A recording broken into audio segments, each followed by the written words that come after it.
प्यारे बच्चों, कोविड-19 के कारण आप सभी अपने अपने घरों में रहकर ही अपनी पढ़ाई कर रहे हैं। ऐसे समय में आप अपनी पढ़ाई को रोचक तरीके से सीख समझ सकें, इसके लिए झारखंड सरकार द्वारा प्रस्तुत किया जा रहा है हमारा दूरदर्शन हमारा विद्यालय कार्यक्रम। इसके माध्यम से आप प्रत्येक दिन सोमवार से शुक्रवार तक पूर्वाह्न 10 से 12 तथा अपराह्न 1 से 2 बजे तक अपनी अपनी कक्षाओं के अनुरूप कार्यक्रम देख सकेंगे। अब पढ़ाई नहीं रुकेगी। स्कूली शिक्षा एवं साक्षरता विभाग झारखंड। नमस्ते दोस्तों, आइए देखते हैं कि आज हम क्या पढ़ेंगे। हम एपिसोड की शुरुआत कक्षा 9 के गणित के अध्याय भिरोन का सूत्र को पढ़ेंगे, साथ साथ इन पर आधारित प्रश्नों को भी करेंगे। ठीक इसके बाद कक्षा 11 में गणित के ही अध्याय त्रिकोणमितीय फलन को पढ़ेंगे और इसके बाद हम इन पर आधारित प्रश्नों को भी करेंगे। तो आइए शुरू करते हैं हम अपना प्रोग्राम डीजी साथ। अब पढ़ाई नहीं रुकेगी।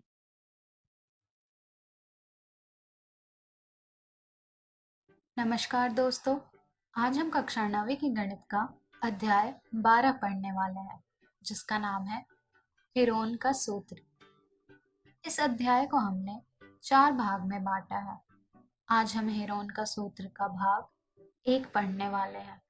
आज के इस वीडियो में हम पढ़ेंगे परिचय, अर्थात इस अध्याय को शुरू करने से पहले आपको जिन चीज़ों की जानकारी होनी चाहिए वो एक बार दोहराएंगे हम।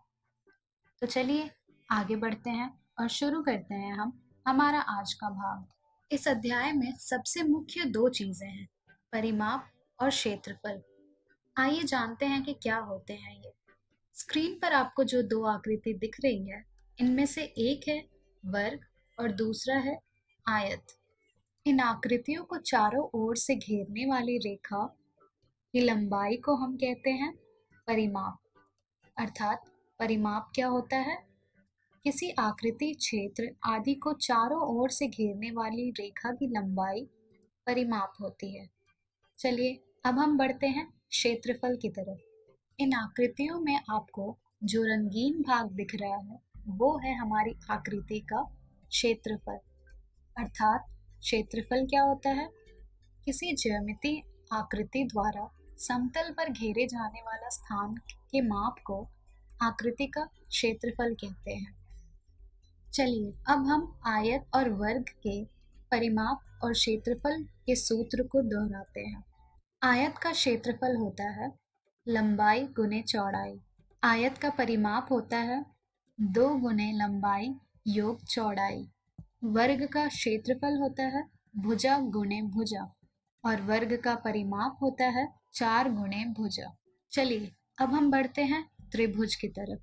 स्क्रीन पर आप जो आकृतियां देख रहे हैं ये सभी त्रिभुज की आकृतियां हैं और त्रिभुज की परिमाप निकालने के लिए हम तीनों भुजाओं की लंबाई का योग करते हैं, जैसा कि आप सबने अपनी पिछली कक्षाओं में किया होगा त्रिभुज का परिमाप निकालने के लिए।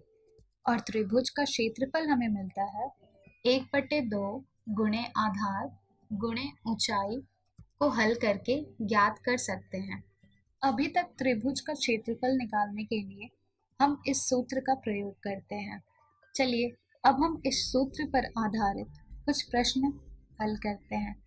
हमारा पहला प्रश्न है, मान लीजिए कि एक समकोण त्रिभुज ABC की भुजाएं 5 सेंटीमीटर, 12 सेंटीमीटर और 13 सेंटीमीटर है। तब त्रिभुज का क्षेत्रफल ज्ञात कीजिए। चलिए अब हम इस प्रश्न को हल करते हैं। सबसे पहले हम एक त्रिभुज बनाएंगे ABC, जिसकी भुजाएं होंगी 5 सेंटीमीटर, 12 सेंटीमीटर और 13 सेंटीमीटर। और जैसा कि आपने पढ़ा है, त्रिभुज का क्षेत्रफल हम 1/2 गुणे आधार गुणे ऊंचाई को हल करके ज्ञात कर सकते हैं। हमारे त्रिभुज ABC में आधार होगा हमारा 5 सेंटीमीटर का और ऊंचाई होगी हमारी 12 सेंटीमीटर की। तो चलिए इनका मान हम त्रिभुज का क्षेत्रफल में प्रतिस्थापित करते हैं और त्रिभुज का क्षेत्रफल ज्ञात करते हैं, जिससे हमें मिल जाएगा 1/2 गुणे 5 गुणे 12 सेंटीमीटर वर्ग, जिसे हल करने पर हमें मिल जाएगा 30 सेंटीमीटर वर्ग। यानी हमारे त्रिभुज ABC का क्षेत्रफल होगा 30 सेंटीमीटर वर्ग। चलिए अब हम बढ़ते हैं हमारे दूसरे प्रश्न की तरफ, जो कि है भुजा 10 सेंटीमीटर के समबाहु त्रिभुज का क्षेत्रफल ज्ञात कीजिए। तो चलिए सबसे पहले हम एक समबाहु त्रिभुज बनाएंगे जिसकी भुजा होगी 10 सेंटीमीटर की। ये रही हमारी समबाहु त्रिभुज PQR, जिसकी तीनों भुजाएं हैं 10 सेंटीमीटर की। और त्रिभुज का क्षेत्रफल हम 1/2 गुणे आधार गुणे ऊंचाई करके ज्ञात कर सकते हैं। पर इस प्रश्न में हमारे पास आधार का मान है परंतु ऊंचाई का मान नहीं है। तो पहले हम त्रिभुज PQR की ऊंचाई ज्ञात करेंगे। त्रिभुज PQR की ऊंचाई ज्ञात करने के लिए हमें भुजा QR की मध्य बिंदु प्राप्त करनी होगी, जो कि होगा M, जो भुजा QR को 2 बराबर भागों में बांट रही होगी, जिससे कि हमें मिल जाएगा QM बराबर MR बराबर 5 सेंटीमीटर का। अब हम मध्य बिंदु M और P को मिलाएंगे। जब हम मध्य बिंदु M और P को मिलाएंगे तो हमें दिखेगा कि त्रिभुज PMQ समकोण त्रिभुज है, जिसका आधार है 5 सेंटीमीटर और कर्ण है 10 सेंटीमीटर। पर हमें त्रिभुज PMQ की ऊंचाई नहीं पता है, तो पाइथागोरस प्रमेय द्वारा हमें मिल रहा है PQ का वर्ग बराबर PM का वर्ग जमा QM का वर्ग। जब हम इन सभी के मानों को प्रतिस्थापित करेंगे तो हमें मिलेगा 10 का वर्ग बराबर PM का वर्ग योग 5 का वर्ग, अर्थात QM बराबर है MR के, जो कि है 5 सेंटीमीटर के, जिसे हल करने पर हमें मिल जाएगा PM का वर्ग बराबर 100 घटा 25, यानी कि PM का वर्ग है हमारा 75, जिससे हमें मिल जाएगा PM बराबर वर्गमूल 75, जिसे हल करने पर हमें मिल जाएगा 5 गुणे वर्गमूल 3 सेंटीमीटर, यानी कि PM की लंबाई है 5 गुणे वर्गमूल 3 सेंटीमीटर, और यही लंबाई होगी हमारे त्रिभुज PQR की। तो चलिए अब हमारे पास त्रिभुज का आधार भी है और ऊंचाई भी है, तो इनके मान को प्रतिस्थापित करके हम त्रिभुज का क्षेत्रफल ज्ञात कर सकते हैं, जिससे हमें मिल जाएगा त्रिभुज PQR का क्षेत्रफल बराबर 1/2 गुणे आधार गुणे ऊंचाई, जिसे हल करने पर हमें मिल जाएगा 1/2 गुणे 10 गुणे 5 गुणे वर्गमूल 3 सेंटीमीटर का वर्ग, जिसे हल करने पर हमें मिल जाएगा 25 गुणे वर्गमूल 3 सेंटीमीटर वर्ग। तो इस तरह हमने त्रिभुज PQR की क्षेत्रफल ज्ञात की, जो कि है 25 गुणे वर्गमूल 3 सेंटीमीटर वर्ग। तो इसी प्रकार से यदि आपको किसी त्रिभुज का क्षेत्रफल ज्ञात करना हो तो आप 1/2 गुणे आधार गुणे ऊंचाई को हल करके प्राप्त कर सकते हैं। मान लीजिए कि आपको एक विषमबाहु त्रिभुज की भुजाओं की लंबाई ज्ञात है परंतु ऊंचाई ज्ञात नहीं है, तो क्या अब भी आप इसका क्षेत्रफल ज्ञात कर सकते हैं? चलिए एक उदाहरण देखते हैं। यदि आपके पास एक त्रिभुजाकार पार्क है जिसकी भुजाएं 40 सेंटीमीटर, 32 सेंटीमीटर और 24 सेंटीमीटर मापी गई है, आप इसका क्षेत्रफल किस प्रकार ज्ञात करेंगे? इसका हल हम आपको हमारी अगली वीडियो में बताएंगे। तो आज के इस वीडियो में हमने सीखा हीरोन का सूत्र का परिचय। हम हमारी अगली वीडियो में जानेंगे त्रिभुज का क्षेत्रफल हीरोन के सूत्र द्वारा। धन्यवाद।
नमस्कार दोस्तों, आज हम कक्षा 11वीं के गणित का अध्याय पढ़ेंगे जिसका नाम है त्रिकोणमितीय फलन भाग 3।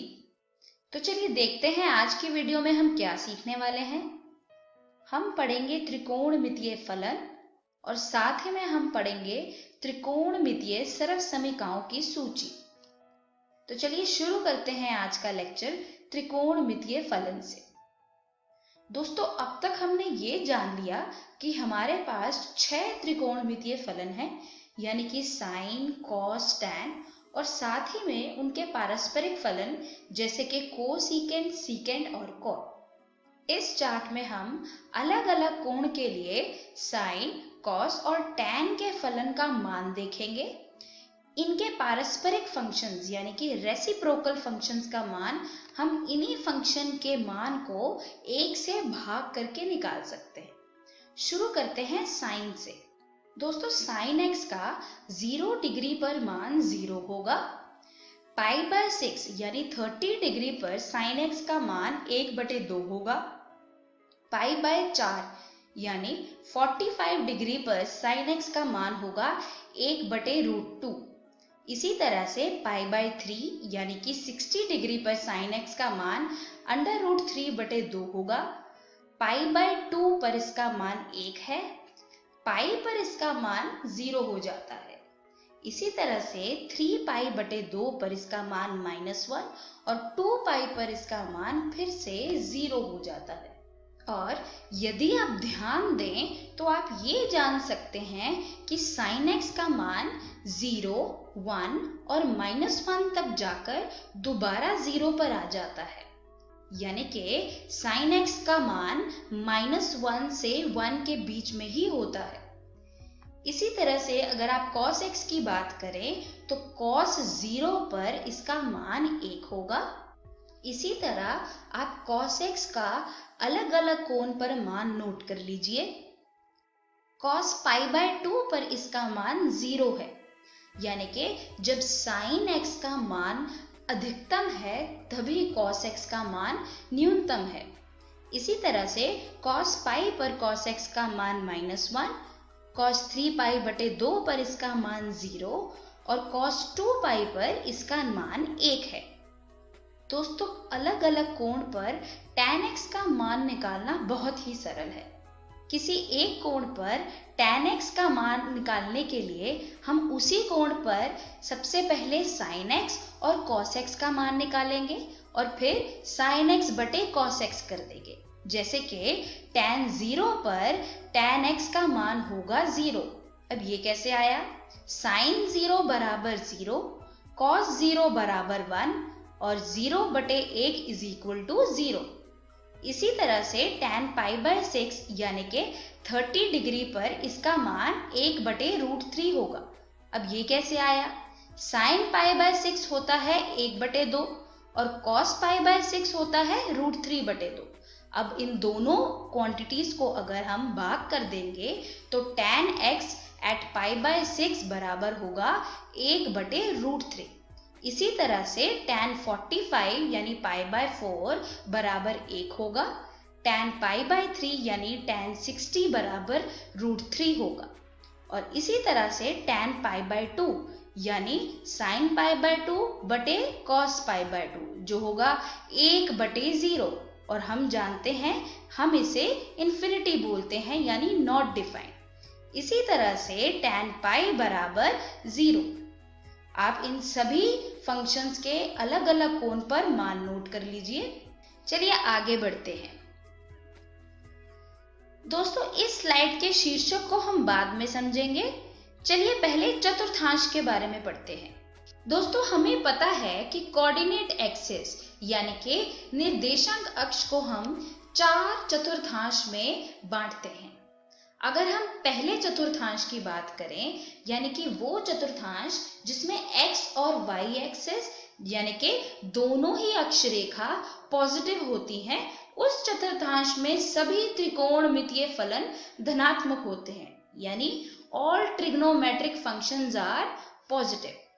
इसी तरह से दूसरे चतुर्थांश में सिर्फ sin x और कोसेकेंड x धनात्मक होंगे यानी पॉजिटिव होंगे और बाकी सारे के सारे त्रिकोणमितीय फलन नेगेटिव होंगे। तीसरे चतुर्थांश में tan x और cot x धनात्मक होंगे और बाकी सभी फलन नेगेटिव होंगे। और चौथे चतुर्थांश में cos x और secant x धनात्मक होंगे और इसके अलावा बाकी सभी त्रिकोणमितीय फलन ऋणात्मक होंगे यानी नेगेटिव। अब इसे सरलता से याद रखने का तरीका इस स्लाइड के ही शीर्षक में छिपा है, यानी सभी साथ टहला करो। सभी का स यानी पहले चतुर्थांश में सभी त्रिकोणमितीय फलन धनात्मक है। साथ का सा यानी दूसरे चतुर्थांश में sin x और उसका पारस्परिक फलन जो है कोसेकेंट x धनात्मक है और बाकी सभी फलन ऋणात्मक है। तीसरे चतुर्थांश का ट यानी tan x और उसका पारस्परिक फंक्शन जो है cot x वो धनात्मक होंगे और बाकी सभी त्रिकोणमितीय फलन ऋणात्मक होंगे। और करो का क यानी चौथे चतुर्थांश में cos फंक्शन और उसका पारस्परिक फंक्शन यानी secant x धनात्मक और बाकी सभी फलन ऋणात्मक। चलिए इसे एक बार फिर से दोहरा लेते हैं। पहले चतुर्थांश में सभी त्रिकोणमितीय फलन धनात्मक यानी पॉजिटिव हैं। दूसरे चतुर्थांश में सिर्फ साइन और कोसेकेंट धनात्मक हैं यानी पॉजिटिव और बाकी सभी फलन नेगेटिव हैं। तीसरे चतुर्थांश में tan x और cot x पॉजिटिव और बाकी सभी फलन नेगेटिव। और चौथे चतुर्थांश में cos x और उसका पारस्परिक फंक्शन यानी secant x पॉजिटिव और बाकी सभी फलन नेगेटिव।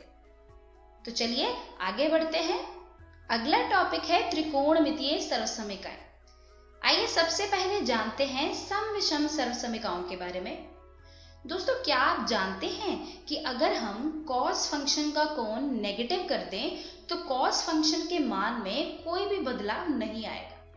इसी तरह से cos फंक्शन का पारस्परिक फंक्शन यानी कि secant फंक्शन के कोण में अगर हम एक नेगेटिव साइन लगा दें तो secant फंक्शन के मान में भी कोई बदलाव नहीं आएगा। तो दोस्तों ये दोनों होंगे सम सर्वसमीकरण, क्योंकि इन दोनों के कोण में नेगेटिव साइन लगाने के बाद भी इनके मान में कोई परिवर्तन नहीं आता। पर अगर हम बाकी फंक्शंस की बात करें यानी कि साइन, कॉस, टैन और कॉट, इन चारों फंक्शंस में इनके कोण के साथ एक नेगेटिव साइन लगाने के बाद इन फंक्शंस का मान बदल जाता है, यानी इन फंक्शन के मान में एक नेगेटिव साइन आ जाता है। तो ये चारों फंक्शन विषम सर्वसमीकरणों की सूची में शामिल हो जाते हैं। चलिए बढ़ते हैं अगले टॉपिक की ओर, जिसका नाम है संदर्भ कोण। दोस्तों इस टॉपिक को हम एक एक चतुर्थांश के साथ पढ़ेंगे। सबसे पहले हम शुरू करते हैं पहले चतुर्थांश से। दोस्तों पहले चतुर्थांश में theta dash is equal to theta, यानी कि 0 डिग्री से 90 डिग्री के बीच कोण के मान में परिवर्तन नहीं होगा। अब मान लीजिए कि ये रेखा x एक्सिस के साथ 30 डिग्री का कोण बना रही है और जैसे कि हम जानते हैं कि एक इकाई वृत्त में किसी भी बिंदु के निर्देशांक को हम cos थीटा, sin थीटा से लिख सकते हैं। थीटा यानी कि वो रेखा x एक्सिस के साथ कितना कोण बनाती है। तो इस हिसाब से इस रेखा के अंत में जो बिंदु है यानी वृत्त पे बिंदु के निर्देशांक होंगे cos π/6, sin π/6, यानी cos 30, sin 30 जो होंगे √3/2, 1/2। इसी तरह से अगर यही रेखा 45 डिग्री का एंगल बनाए x एक्सिस के साथ तो उस पॉइंट के निर्देशांक होंगे cos π/4, sin π/4 जो होंगे 1/√2, 1/√2। इसी तरह से 60 डिग्री का एंगल बनाने पर इस पॉइंट के निर्देशांक होंगे 1/2, √3/2। तो चलिए इसी तरह से अब हम दूसरे चतुर्थांश के बारे में बात करते हैं। दूसरे चतुर्थांश में theta dash is equal to 180 degree minus theta, यानी कि theta dash is equal to pi minus theta. इसका मतलब ये है कि दूसरे चतुर्थांश में हम कोण को 180 डिग्री में से माइनस करके लिखेंगे। जैसे कि ये लाइन 120 डिग्री का एंगल बना रही है एक्स एक्सिस के साथ, तो इस वृत्त पर इस बिंदु के निर्देशांक होंगे cos 2π/3, sin 2π/3 यानी -1/2, √3/2। और यदि यही लाइन 135 डिग्री का एंगल बनाए तो इस पॉइंट के निर्देशांक होंगे cos 3π/4, sin 3π/4 यानी -1/√2, 1/√2। यदि यही रेखा 150 डिग्री का कोण बनाए तो इसके निर्देशांक होंगे -√3/2, 1/2। और यदि यही रेखा 180 डिग्री का कोण बनाए तो इसके निर्देशांक होंगे -1, 0। तो चलिए इसी तरह से हम तीसरे चतुर्थांश के बारे में बात करते हैं।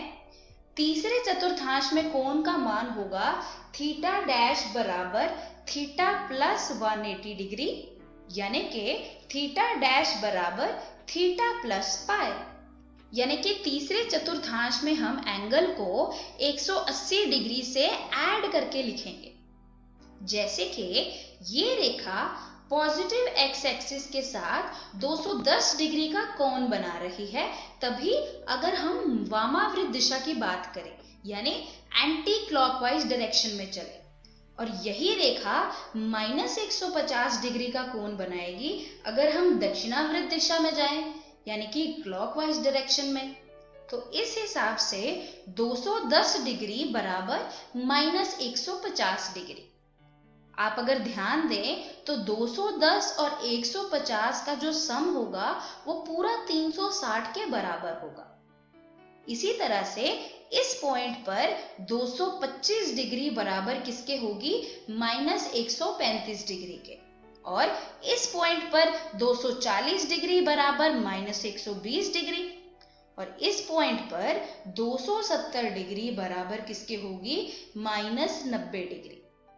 तो चलिए अब बात करते हैं आखिरी चतुर्थांश की। दोस्तों चौथे चतुर्थांश में थीटा डैश बराबर होता है 360 डिग्री माइनस थीटा, यानी कि थीटा डैश बराबर 2π माइनस थीटा। यानी कि आखिरी चतुर्थांश में हम कोण को 360 डिग्री में से माइनस करके लिखते हैं, और इस चतुर्थांश में एंगल का मान 270 डिग्री से 360 डिग्री तक होता है। तो चलिए देखते हैं आज की वीडियो में हमने क्या सीखा। हमने पढ़े त्रिकोणमितीय सर्वसमीकाएं और त्रिकोणमितीय फलन के बारे में। हमारी अगली वीडियो में हम त्रिकोणमितीय फलन के बारे में ही अपनी पढ़ाई जारी रखेंगे।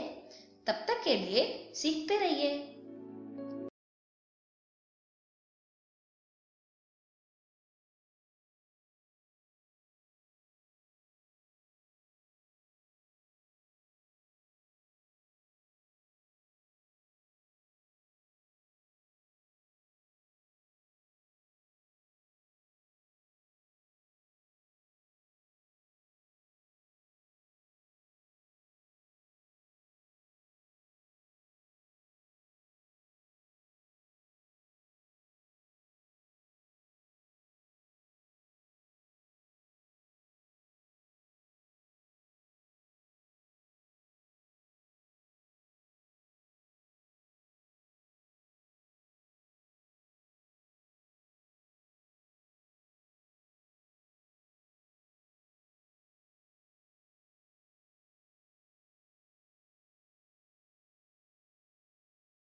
नमस्ते दोस्तों, आज के एपिसोड में आशा करता हूं कि आपको बहुत कुछ सीखने को मिला होगा।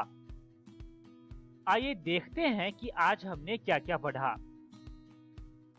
सबसे पहले कक्षा 9 में हम गणित के अध्याय हीरोन का सूत्र को पढ़ा, साथ साथ इन पर आधारित प्रश्नों को भी किया। ठीक इसके बाद कक्षा 11 में गणित के अध्याय त्रिकोणमितीय फलन को पढ़ा और इस पर आधारित प्रश्नों को भी किया। आइए देखते हैं कि हम कल क्या पढ़ेंगे। दोस्तों कल हम कक्षा 9 में विज्ञान के अध्याय उत्तक को पढ़ेंगे और इन पर आधारित प्रश्नों को भी करेंगे। ठीक इसके बाद कक्षा 11 में भौतिकी के अध्याय समतल में गति को पढ़ेंगे, साथ साथ इन पर आधारित प्रश्नों को भी करेंगे। इस प्रसारण से संबंधित सुझाव, अपने प्रश्न इत्यादि आप हमें jcertrg@gmail.com तथा टोल फ्री नंबर 1800 5728 585 पर संपर्क कर सकते हैं।